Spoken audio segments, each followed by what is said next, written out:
del Barça o del Madrid? Aquí no tenemos esas tendencias mundanas, ¿verdad? Muy bien, una preguntita. ¿Qué te daría más placer para la liga que viene? Esta ya está vendida, ¿no? Pero para la que viene, ¿qué te daría más placer? ¿Ganar la liga o que el contrincario bajara a segunda? Aquí hay un honesto, ¿no? ¿Venderías una liga porque ver al contrincario? ¿Verdad que sí? Eso es honestidad. Muy bien, aquí hay ya rivalidad extrema. Otra pregunta peor, que revela un poquito quiénes somos todos. ¿Te da cierto placer cuando la estrella del equipo contrario se lesiona? No se puede aguantar. No se puede aguantar. ¿Es así? Es así, después se cura. Además, tiene una mutua tremenda, ¿verdad? Es verdad, es que es así. Además, hay estudios incluso que demuestran que, por ejemplo, cuando hay una guerra y tu gobierno te mete en guerra, las personas que apoyan el partido contrario, que van en contra de la guerra, se alegran interiormente del número de bajas que sea mayor de soldados de tu propio país para demostrar que el gobierno estaba equivocado. Es parte de nuestra naturaleza. ¿Cómo se llama ese sentimiento de alegría por la desgracia ajena? ¿Tenemos una palabra en español? No tenemos una palabra en español. Tenemos una frase, alegría por la desgracia ajena o esa alegría maliciosa. En alemán tienen una palabra, para todo, ¿vale? Así que os la voy a poner porque igual que escribí mal Figuerola, no quiero decir esta palabra mal. Gracias, Natalia, por revelar. Espera, ahora, escuchad. Schadenfreude. Otra vez. Schadenfreude.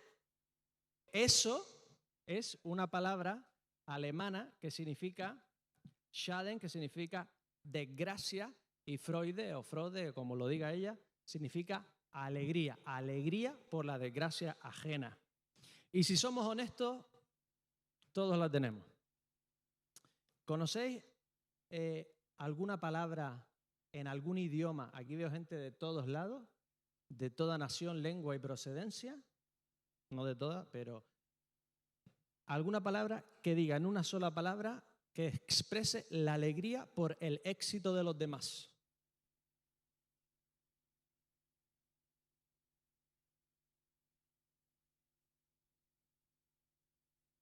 Según los estudiosos, no existe. Tenemos una palabra para describir la alegría que nos da por la desgracia ajena en un idioma, pero no tenemos palabra para escribir, para expresar la alegría por el éxito ajeno. Porque en el fondo, si no es un hijo tuyo, es muy difícil alegrarte como tú sabes que te deberías alegrar. Hay algo en nosotros, según los estudiosos, está relacionado con los celos y con la envidia. El Schadenfreude está relacionado con la envidia. Hay algo en nosotros que queremos esconder, pero que está ahí. Hemos leído en el texto cómo Caín mató a Abel, cómo personas que se suponen que se deberían alegrar por el éxito del otro, de repente desarrollan un odio, una envidia, unos celos. Hay algo en nosotros que es más como Caín que como Abel. Hay algo en nosotros que está fastidiado, un poco podrido, y lo tenemos que aceptar todo. Tenemos algo pernicioso y ligeramente malévolo en todos nosotros. Pero antes de explicar un poquito más esto, volvamos al texto. Estamos haciendo una explicación porción por porción de la primera carta de Juan a su iglesia en Asia. La iglesia estaba viviendo una división y ante esta división, ante estos problemas, el apóstol Juan escribe a sus iglesias. Habían 3 bandos seguramente, por lo que entendemos de la carta.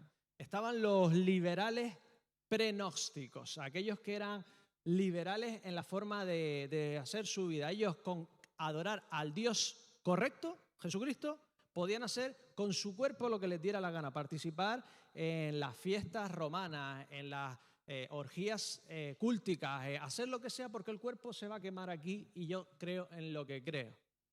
A veces un poquito como el que se ha criado en la iglesia, ¿no? Yo hice una oración y puedo hacer un poquito con pedir perdón. Después está el otro bando, el bando de los que no creían que Jesucristo era encarnado, un Dios encarnado desde el principio, desde el nacimiento, sino que creían que Jesucristo estaba haciendo sus cosas y se convirtió en Cristo, en Mesías, en el momento que en el bautismo le viene el Espíritu Santo, le viene Dios, y en el momento de la cruz se va. Por lo tanto, como humanos tenemos que vivir el judaísmo de Jesús, las leyes, las regulaciones. Seguramente era el bando de los ebonitas y lo interpretamos aquí por ciertos versículos. Estos son los torquemadas de la moralidad, estas personas que te sientas al lado y te juzgan por todo y todo está mal y los conocemos, ¿verdad? Somos todos un poco así también. Y después estaba el bando, el bueno, los ortodoxos, los que querían seguir las enseñanzas de Juan, donde Jesús es totalmente Dios y totalmente hombre. Un Dios totalmente encarnado que vino a esta tierra para salvarnos y limpiarnos de una forma de vivir que jamás podrá llegar a ser correcta y perfecta. Son estas personas justas que no te echan para atrás, sino te atraen. ¿Verdad que esta persona legalista el pecador, el que hace algo malo, no quiere acercarse? Pero a gente que se parece a Jesús los atrae a los pecadores, a los malos, a los que estamos caídos, porque tiene un amor. Y los cristianos de verdad, a pesar de intentar vivir una vida buena y correcta, no somos algo que expulsa a las personas que no lo están haciendo, sino que somos un imán para atraerlos con amor, porque nosotros lo que hacemos bien no lo hacemos porque seamos buenos, sino porque Dios nos ha hecho buenos por su santa misericordia y su santa voluntad, ¿verdad? No es algo que hayamos conseguido, sino algo que nos ha dado y algo que queremos dar a los demás. En estos 3 bandos se estaban haciendo daño, se estaban dividiendo. En estos 3 bandos, hermanos estaban maltratándose unos a otros, denigrándose, familias se estaban rompiendo, amigos estaban perdiendo la amistad. Había una división de iglesia, varias facciones, peleas, etcétera, etcétera. Y ante esa situación así, Juan les escribe una carta con 2 mensajes fundamentales.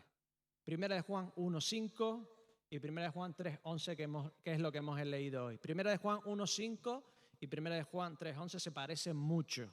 Son como las 2 partes de la carta. En el primero dice: este es el mensaje que hemos oído de él y os anunciamos. Dios es luz y no hay ninguna tinieblas en él. Si tú dices ser cristiano, tienes que intentar con todos tus corazones y con toda tu alma caminar como Cristo. No puedes decir, creo en Cristo y hago lo que me da la gana. Es imposible.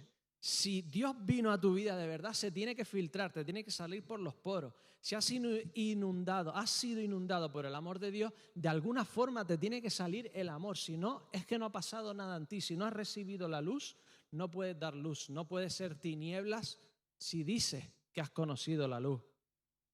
Primera de Juan 3:11 es la parte que estamos explicando ahora. Este es el mensaje que habéis oído desde el principio, que nos amemos unos a otros. Os estáis despedazando, le decía Juan a su iglesia, os estáis dividiendo, os estáis dejando de congregar, estáis hablando mal unos de otros. ¿Cómo puede ser eso? ¿Cómo puede ser eso si lo que nos dice Jesús es que nos amemos unos a otros? Lección 1 del cristianismo. Paso 1. Dios es amor. Paso 1. Dios es amor. Y además hoy todo el mundo lo canta, ¿no? All you need is love. Y ahora parece que todo el mundo lo cree. Todo lo que necesitas es amor, ¿verdad? Y es un mensaje que canta todo el mundo, crea o no crea, y que Pero hace 2000 años eso no era así.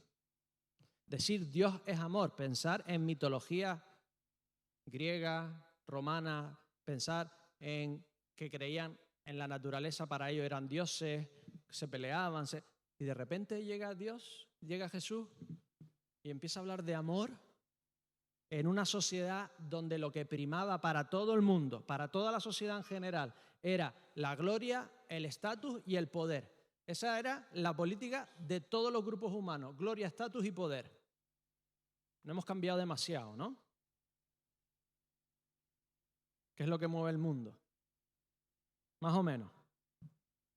En un mundo donde lo normal, la política exterior era intentar conquistar o ser conquistado.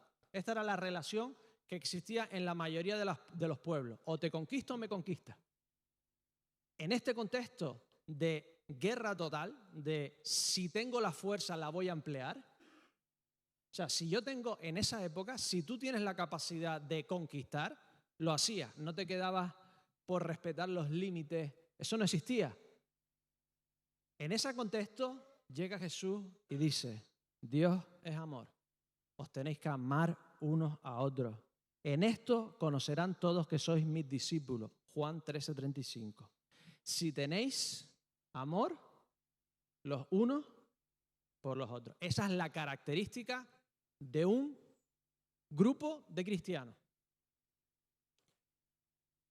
Si queremos ser reconocidos como cristianos, esta es la característica principal. No los iban a reconocer por el pelo largo, la barba y la túnica. Y el pescadito en la parte de atrás del burro.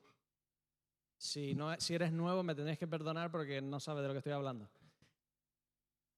Lo iban a reconocer por el amor. Esa era la característica principal de un grupo de cristianos. ¿Qué clase de cristianos, le decía Juan, sois? Si lo que hay es disputa y división, peleas y división. Y es el mismo mensaje que tenemos nosotros. ¿Qué clase de iglesia seríamos? ¿Cómo nos podríamos atrever a llamarnos cristianos si lo que reinase aquí sería la disputa, si lo que reinase aquí sería la desidia, si lo que reinase fuese aquí las discusiones y no el amor?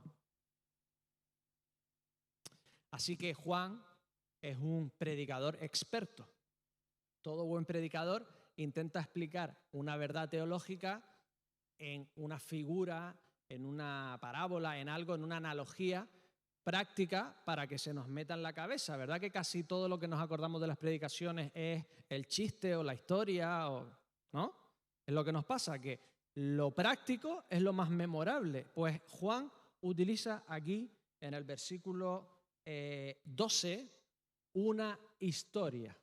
Es la única mención de Juan del Antiguo Testamento. Juan conoce a su audiencia, son casi todos gentiles, Asia, no son mayoritariamente judíos, y utiliza una ilustración de Caín y Abel, que era utilizada por la mayoría de autores judíos que escribían y conocida en cierta forma en todo el Mediterráneo, la historia de Caín y Abel.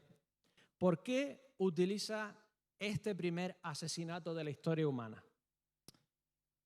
Razón número 1, la más obvia, porque eran hermanos. ¿Cómo nos llamamos nosotros? Viene aquí alguien de fuera y de repente dice, ¡oh, qué familia más grande! Todos son hermanos, ¿no? Mi madre, la madre y cuántos hijos tú. Nos llamamos hermanos, ¿verdad? Y entonces aquí hay una disputa entre hermanos. Lo más obvio es una elección de una ilustración perfecta que hace Juan. Porque los hermanos se supone que se aman, no se odian. Los hermanos se supone que se ayudan, no que se matan. Los hermanos se dan vida, no se dan muerte. Por lo tanto, era un ejemplo perfecto para la iglesia. En la iglesia eran hermanos y lo que debería premiar era el amor, no separarse, no dividirse, no hacerse daño, no dejar de relacionarse, no insultarse, etcétera, etcétera, etcétera. Como iglesia, nuestros vínculos espirituales, nuestro amor por el otro, simplemente por ser hermano, debería estar por encima de cualquier otra cosa. Da igual lo que el otro piense, da igual qué tendencia deportiva, política, qué gustos culinarios, musicales, qué forma de disfrutar de la iglesia. El amor debería estar por encima de todo. Tendríamos que tener, si hemos sido inundados con el amor de Dios, un amor natural por aquellos que dicen querer al mismo Dios y al mismo Padre, por aquellos que te llaman hermano y que tú le llamas hermano, hermana. Razón 2 por la que elige la analogía de la historia de Caín y Abel. Es el primer conflicto religioso de la historia. Caín y Abel. Caín, ¿qué quería? El premio de Dios, ¿no? Es un conflicto netamente religioso. La verdad es que no hay guerras religiosas en sí, o casi no hay. Según Austin and Omen, hacen una auditoría y exploración, se llama God and War, Dios y guerra, y hacen un estudio histórico del principal motivo de la mayoría de las guerras. ¿Cuáles son los principales motivos de las guerras? ¿Todos lo sabemos? Intereses económicos, poder y territorio. El territorio te da poder e intereses económicos. Ese es el principal motivo. ¿Qué haces con la religión? Es una forma de poder identificar a quién matar, ¿no? Porque lo hacen más fácil. A veces es la religión, a veces es la raza, es una forma de quién es mi enemigo. La religión también hace de justificante. Yo quiero hacer esto, quiero invadir o lo que sea, y entonces utilizo la religión y las creencias para apoyar esa parte espiritual de toda persona que tenemos, que necesitamos una justificación espiritual para todo. Aunque no lo creamos, lo necesitamos.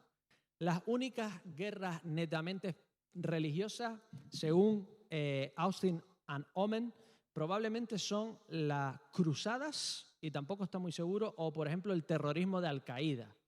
Pero en realidad Al-Qaeda lo que quería era expulsar las bases americanas de Arabia Saudí. Esa era su principal idea, motivo. La religión, matar al infidel, era una ayuda a su verdadera motivación. Pero aquí Caín y Abel tienen una motivación espiritual. Era la misma motivación espiritual que tenían en la iglesia. Los mismos conflictos, de cierta forma, era un conflicto espiritual y teológico. Si nos damos cuenta, Caín y Abel, lo que quiere Caín es el premio, las palabras, la admiración de Dios. Está celando, envidiando eso que se le dio a su hermano y no a él. Todos conocemos la historia de Caín y Abel. Esto es general, ¿verdad? Eva y Adán, Adán y Eva, tienen 2 hijos varones, Caín y Abel. Caín es agricultor, Abel es ganadero. Y ellos ofrecen el fruto de su trabajo, nada malo, ¿verdad? Eso es lo que hacemos todos, ofrecer el fruto de nuestros trabajos. Génesis 4:5. Caín ofrece fruto de la tierra, Abel ofrece ganado. Pero no miró Dios con agrado a Caín y a su ofrenda, por lo cual Caín se enojó en gran manera y decayó su semblante. El problema de Caín creo que es, como en todo conflicto, multirrazónico, como queríamos decirlo, con razones múltiples. Por un lado, le fastidia que Dios le haya echado una bronca. Pero creo, en el fondo, que lo que más le fastidia es el éxito de su hermano delante de Dios. A Caín le revienta que Dios premie a Abel por su sacrificio y, como dice Hebreos, por su fe. Es un delito de celos, ¿no? De envidia, de odio. Caín cela y envidia a su hermano por el premio y la atención divina. ¿Cuál es la diferencia entre celos y envidia? No me puedo contestar los que estuvieron a las 10. Diferencia entre celos y envidia. Más o menos. ¿O se os viene algo a la cabeza? Son malos. Sabemos lo que va. Más o menos, envidia suena peor, ¿no? Más o menos. Celo es lo que tú te enfadas por lo que te quitan. Normalmente el celo entre dos hermanos porque le quita la atención de sus padres, ¿no? Y envidia es decir, es algo que me están quitando a mí. Y envidia es algo que tiene el otro que tú quieres para ti. Y la peor envidia es que encima no quieres que lo tenga el otro. ¿Vale? Normalmente esta es la diferencia. Celo es algo que me quitan, envidia es algo que yo quiero quitarle al otro. ¿De acuerdo? Yo creo que Caín tiene los dos. Caín se cela ante la atención de Dios y el premio divino. Dios le está premiando y le está poniendo atención a Abel. David tiene envidia de su hermano. Quiere quitarle esa capacidad de que Dios lo alabe. Por eso creo que lo mata. Si no, oye, pues la próxima vez lo hago mejor para competir. Pero lo que quiere es que él no reciba más atención divina, más premio divino. Según Mina Sikara, psicóloga de Harvard, la peor envidia de todas es la comparativa. Es la peor de todas. Porque es la que más daño hace. Yo no me comparo cuánto cobro con Elon Musk, ¿verdad? Tú tampoco. ¿Con quién nos comparamos? ¿Cuánto cobramos? Con el que trabaja de lo mismo que yo en el mismo puesto que yo. Esa comparativa, esa envidia es la que más daño hace, porque yo con Elon Musk, obviamente, esa comparativa de ¿me quieren o no me quieren? ¿Con quién me comparo? Con mi hermano. ¿Me quiere o no me quiere? ¿Mi vida es buena o no es buena? ¿Con quién me comparo? ¿Con mi compañero, con mi vecino, con mi...? Es decir, la peor envidia es la que te hace compararte en la misma jerarquía que tú estás. Y es, por proximidad, la que tú eres capaz de hacer más daño. Es la peor de todas. Es decir, la peor envidia es la que se tiene a tus seres queridos, a tus hermanos, a tus vecinos, a los que tienes al lado. Esa es la peor envidia de todo, en la misma jerarquía que tú. Bueno, la verdad es que yo envidio a mi perra por la atención que le da mi mujer al perro y creo que no estamos en la misma jerarquía. Soltamos los dos pelo, pero no creo que estemos igual. Pues la peor es la que es igual que tú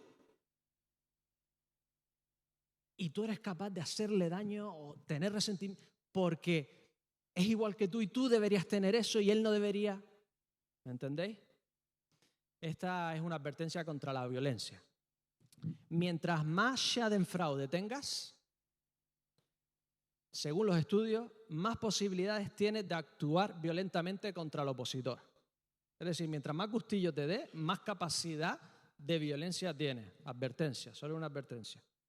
Así que Caín se compara con su hermano, sus celos y envidias lo llevan a urdir un plan, llevárselo a solas, pero claro, estaba Dios, a solas, al campo donde no lo ve mamá ni papá ni nadie más, y dice que lo mata. En realidad la palabra dice que lo sacrifica, una palabra religiosa. Lo utilizan en los sacrificios. O es la misma palabra para un carnicero descuartizar o despiezar un animal. Es decir, Caín violentamente lo mata con saña en el altar de la envidia. Caín mata a su hermano en el altar de la envidia. Vamos a verlo más de fondo. Este conflicto religioso, este conflicto humano, tiene unas características que nos dan ciertas pistas. La Biblia nos da ciertas pistas. ¿Qué es lo que pasó? Primero, traer frutos de tu trabajo, como hemos dicho, está bien. En el templo nunca había un sacrificio animal sin uno vegetal.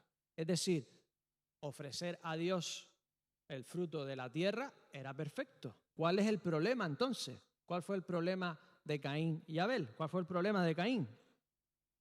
Porque además Hebreos nos da una pista, nos dice que Abel lo hizo con fe, es decir, que Caín lo hizo sin fe. ¿Fe en qué? Vamos a Génesis 4 del 3 al 4, podéis abrirlo todo. Génesis 4 del 3 al 4.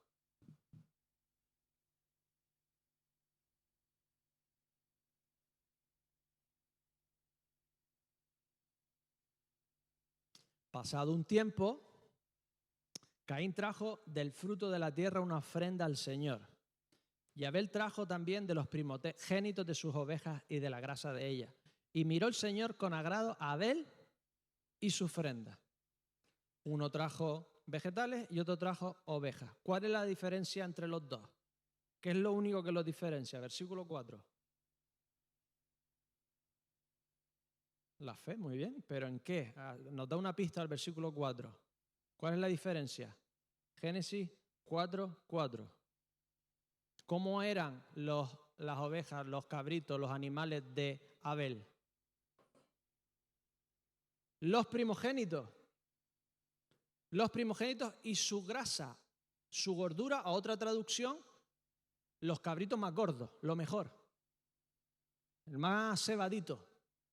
La diferencia no era traer vegetales o animales. Dios no come ni bebe. Le da igual, lo que quiere es la actitud del corazón, ¿verdad? ¿Y cuál es la diferencia en actitud del corazón? Que uno trajo ofrendas, pero Abel trajo lo primero y lo mejor. Lo primero y lo mejor para Dios. Y Dios lo alabó.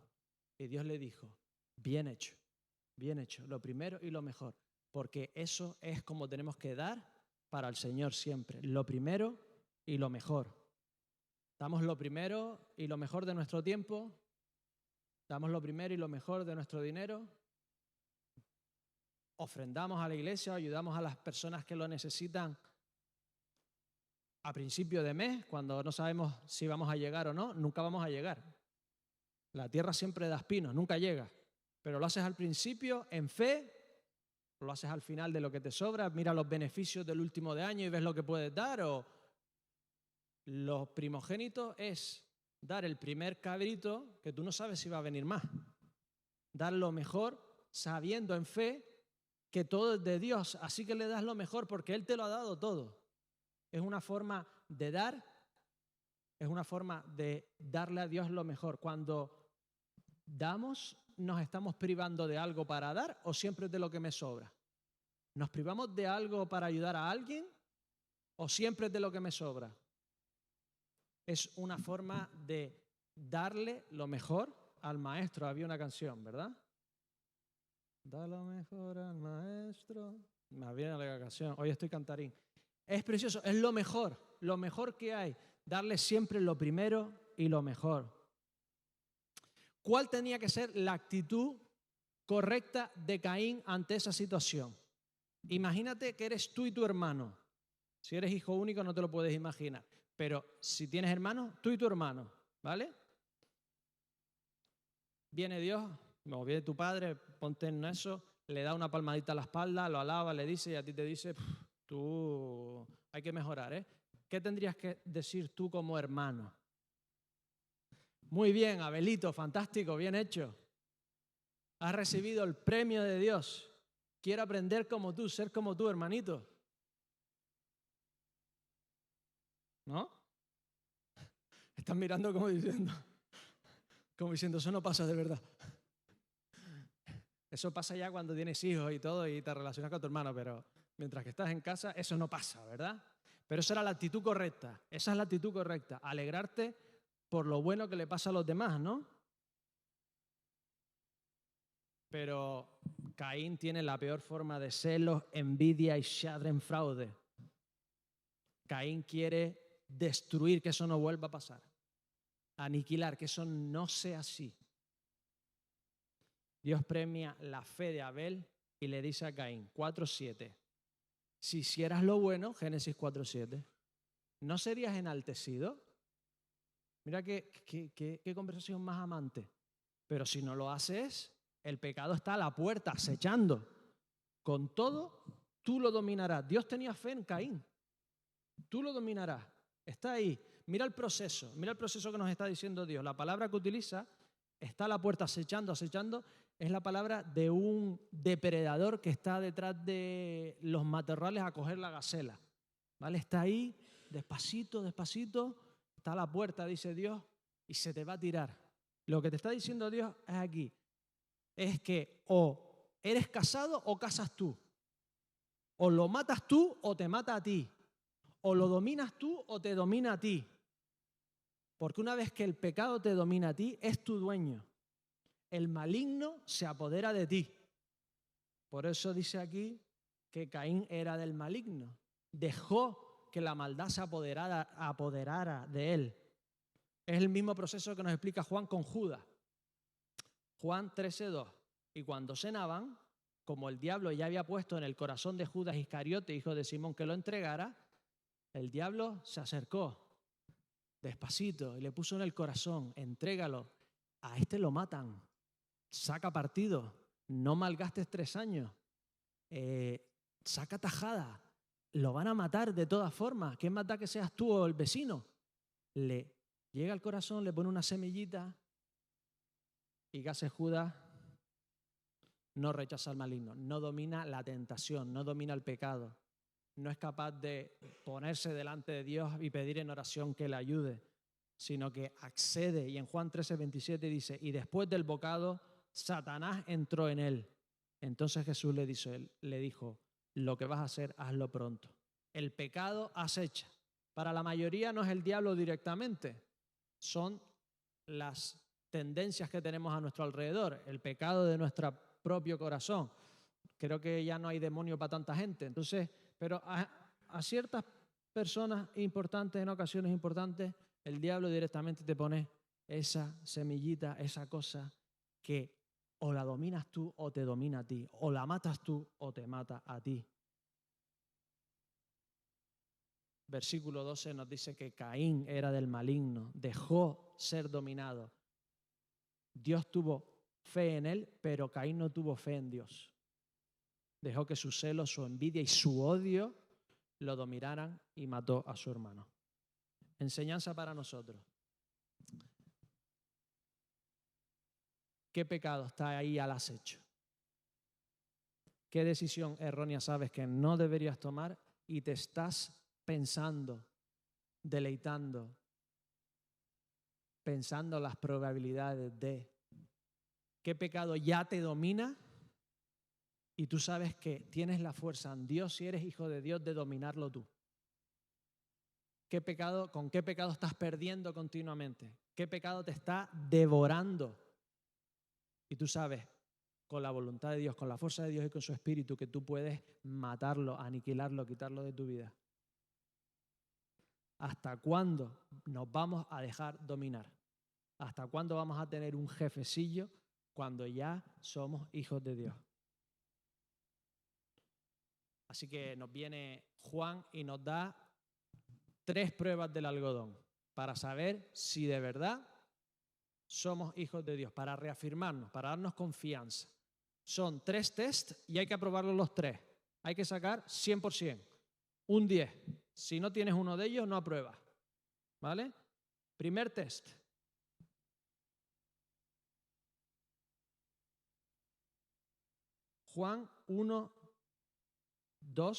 Primera de Juan 2, 4 al 5. El que dice: yo lo conozco, pero no guarda sus mandamientos, el tal es mentiroso, y la verdad no está en él. Pero el que guarda su palabra, en ese verdaderamente el amor de Dios se ha perfeccionado. Por eso sabemos que estamos en él. Todos necesitamos ser limpiados. Todos necesitamos quitarnos ese pecado, esa envidia, esos celos, ese schadenfreude que tenemos todos en posición de los demás. Ninguno nos alegramos por los demás como deberíamos. Todos sabemos que estamos fallidos. Pero cuando le pides a Dios que venga a tu vida, te da una capacidad de querer hacer lo que Él mandó. Una tendencia a amar a las personas que Él nos pidió que amáramos. Una capacidad de dejar actitudes y dejar pecados que teníamos y que ahora podemos dejar a un lado. Cuando Él viene a nuestras vidas, tenemos un deseo y un poder de seguir sus mandamientos. Si no lo tenemos, si no somos capaces de hacerlo, la primera parte del test falla. Te tienes que preguntar, ¿de verdad he recibido a Dios en mi vida? Segunda parte del test, 2:23. Todo aquel que niega al Hijo tampoco tiene al Padre. El que confiesa al Hijo tiene también al Padre. 1, tienes que actuar de una forma que se note que Dios está en ti. 2, tienes que creer en Jesús como Dios del universo. Te lo voy a decir de una forma un poco poética. Jesús es la forma humana de Dios. Si no aceptas su forma humana, no hay forma humana de tener a Dios. Me ha quedado bien. Lo repito. Jesús es la única forma humana de Dios, la única. Si no aceptas su forma humana, la que Él ha querido hacer, en la que Él se ha querido encarnar, no hay forma humana de tener a Dios. Da igual que tú creas que siendo bueno vas a llegar, que no has matado a nadie, que tú pagas tus impuestos, que si no aceptas la forma humana de Dios, no tienes posibilidad humana jamás de estar con Dios. Test número 3. Primera de Juan 3, 14 al 15, el que tenemos en esta mañana. Nosotros sabemos que hemos pasado de muerte a vida porque amamos a los hermanos. El que no ama a su hermano permanece en muerte. Todo aquel que odia a su hermano es homicida y sabéis que ningún homicida tiene vida permanente en él. Test 3. Para pasar el examen, tienes que amar intensamente a tus hermanos espirituales. Si lo odias, estás muerto. Dios ha venido a ti, es tu Padre. Si no amas a los de tu familia, es que no ha venido el Padre a ti. Si le dice Juan, os vais de la iglesia, si los estáis denigrando, si preferís vuestras teologías locas en vez de estar y amar a vuestros hermanos, no pasáis el test. O amamos de verdad a nuestros hermanos o no pasamos el test. Primera de Juan 3:17. Pero el que tiene bienes en este mundo y ve a su hermano tener necesidad y cierra contra él su corazón, ¿cómo mora el amor de Dios en él? Literalmente dice Juan, el que cierra sus entrañas, sus emociones, es decir, tengo la capacidad económica de ayudar y además mis emociones, mis entrañas me están intentando mover a ayudar. Si yo cierro las dos, si yo cierro mis emociones y mi bolsillo, ¿de verdad tienes el amor de Dios en ti? Pero espera un momento, porque aquí Juan está siendo un poco radical. Te dice, si no amas, odias. Esto es un poco radical. Hay un montón de sentimientos entre medio, ¿no? ¿No? Es decir, me estás diciendo que si yo no amo a uno de mis hermanos, lo odio, pero claro, en realidad nos vamos rozando, unos nos caemos bien, otros menos. Es decir, a algunos no los odio, a algunos solo soy indiferente. No me odiáis, algunos simplemente sois indiferentes conmigo y yo soy indiferente contigo. Es decir, Juan está siendo aquí un poco extremista. Es decir, que si no amas a alguno, si estás lo suficientemente con un grupo de personas, con alguno ¿lo odias? Y esto para mí fue revelador. Me puse a pensar.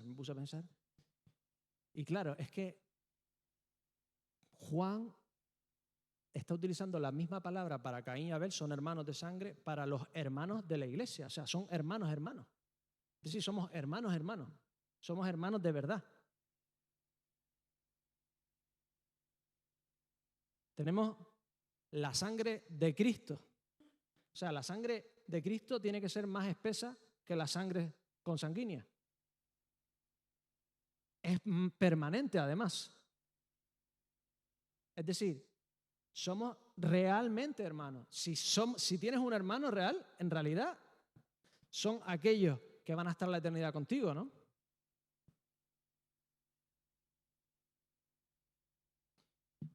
Pero si somos hermanos de verdad, somos familia. Piensa, tú estás en tu familia. Si con uno de tus hermanos tú eres indiferente, en el fondo le tienes un poco de resentimiento, odio. Si uno de tus hermanos intentas nunca estar con él, en el fondo hay algo ahí. Estamos hablando de hermanos.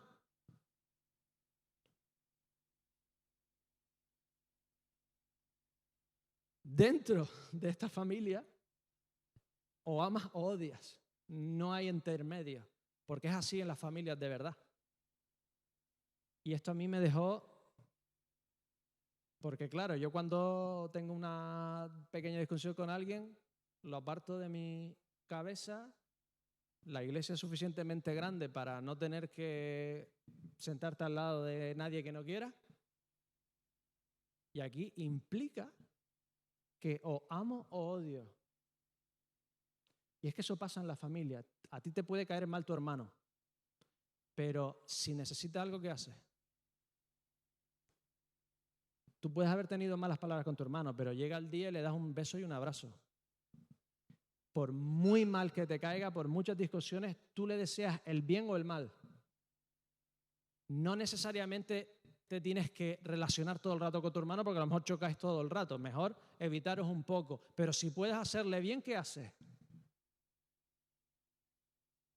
En una familia o amas o en el fondo estás odiando.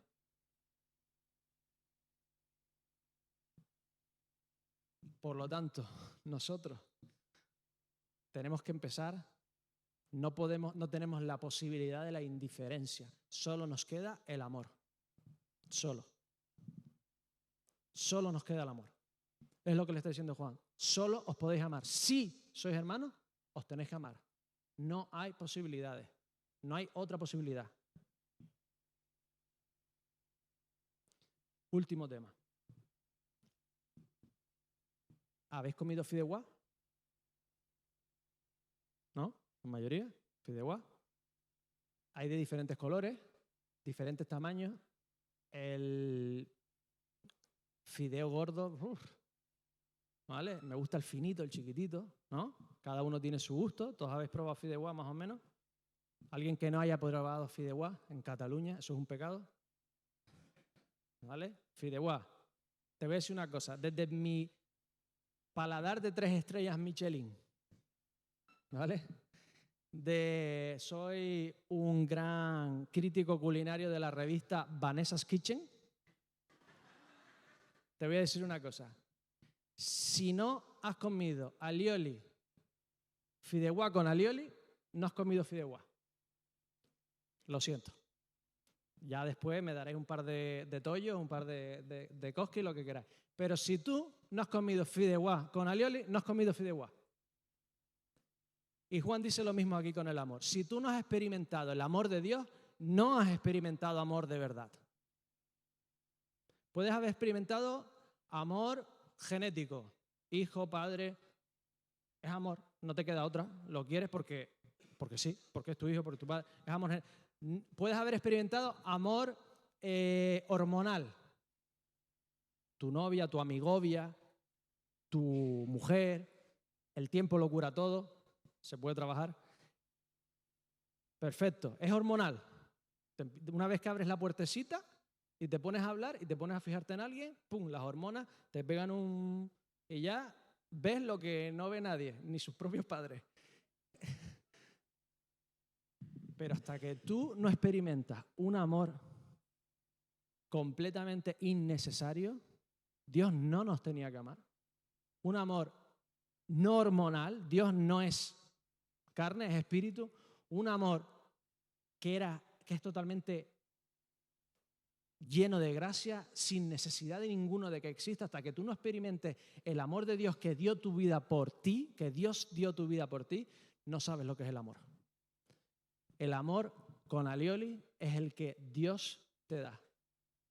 Es el que experimentas cuando te das cuenta de que realmente Dios murió por ti y que dio su vida por ti. Ese es el amor verdadero. Es un amor insondable, infinito, indescriptible, imperecedero, inescrutable, inmortal, inigualable. Un amor que te inunda y te hace capaz de dar tu vida por personas ajenas a ti que no comparten tu genética, ni te provocan pasión, ni siquiera muchas veces te llegan a caer bien. Y cristianos han muerto por sus hermanos siglo tras siglo y siglo tras siglo. Porque el amor de Dios es tan increíble que se derrama hacia los demás de forma incontrolable. Así que concluyo.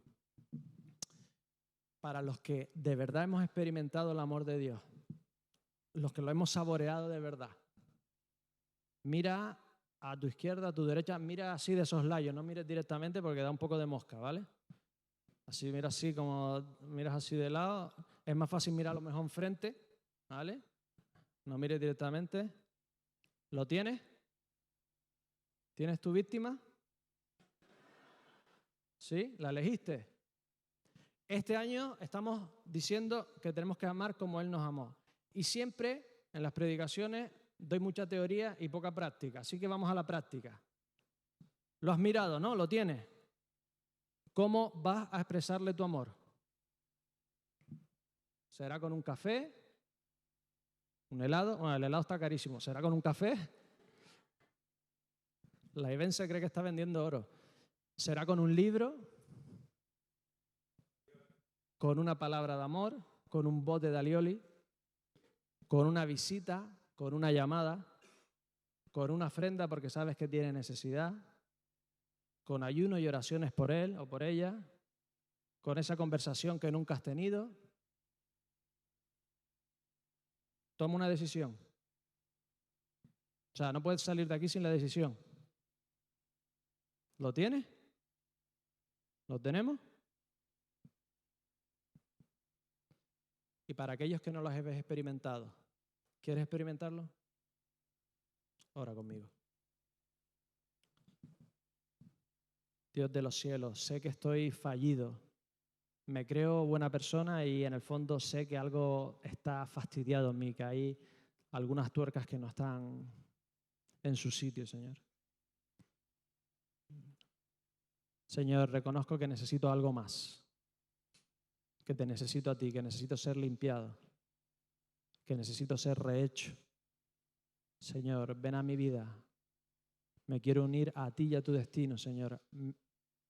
Adóptame. Méteme en una familia de amor, en tu familia de amor, Señor. Quiero ser amado y quiero amar. Señor, ven a mi vida. En el nombre del Señor Jesús. Amén. El Señor os bendiga mucho.